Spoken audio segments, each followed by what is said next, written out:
মুরব্বী যারা থাকেন আপনাদের প্রতি কিন্তু মানুষের একটা অন্যরকম আস্থা থাকে, তাদের কথা অন্যরকম ভাবে মানুষ করে। তো এটা মসজিদে আসলে নামাজের পরে আগে বা আপনার যে কোনো একটা সময় যদি এই বিষয়গুলো নিয়ে আলোচনা করা হয় বা আমাদের অন্যান্য ধর্মাবলম্বী যারা আছেন কোনো অনুষ্ঠানের মধ্যে যদি এই বিষয়গুলো বলা হয়, মানুষ কিন্তু আমি বললে যতটা আন্তরিকভাবে নিবে তার থেকে অনেক বেশি আন্তরিকভাবে এটা নেয়।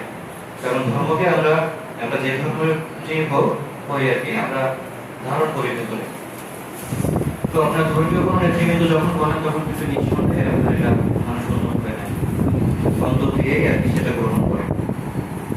আমরা পূর্বে আলোচনা করেছি অনেক এই বিষয়গুলো নিয়ে, এবং আমরা এখানে যারা আসি আমরা জানিও যে আমরা প্লাস্টিক ব্যবহার করলে বা পলিথিন ব্যবহার করলে আমাদের পরিবেশের কি ক্ষতি হতে পারে, বা মরুভূমির সাথে যেহেতু একটা সুন্দরবনের সাথে খুব বেশি সম্পৃক্ততা আছে, তো সেক্ষেত্রে আর কি তার একটা বড় প্রভাব আসলে সুন্দরবনের উপর পড়ে। আমরা পূর্বে অনেকবার আলোচনা করেছি এবং এখানে যারা আছে প্রত্যেককে জানিও।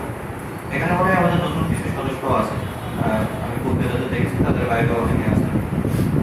আমাদের পূর্বে যারা আপনার এই ধরনের প্রোগ্রামগুলোতে বারবার এসেছেন, আমার তাদের কাছে একটু মাঝে মধ্যে জানতে ইচ্ছে করো যে আমরা 2 মাস বা 3 মাস পরে যে এই প্রোগ্রামে আমরা এসেছি, এর মধ্যবর্তী সময় আমরা আসলে কি করছি?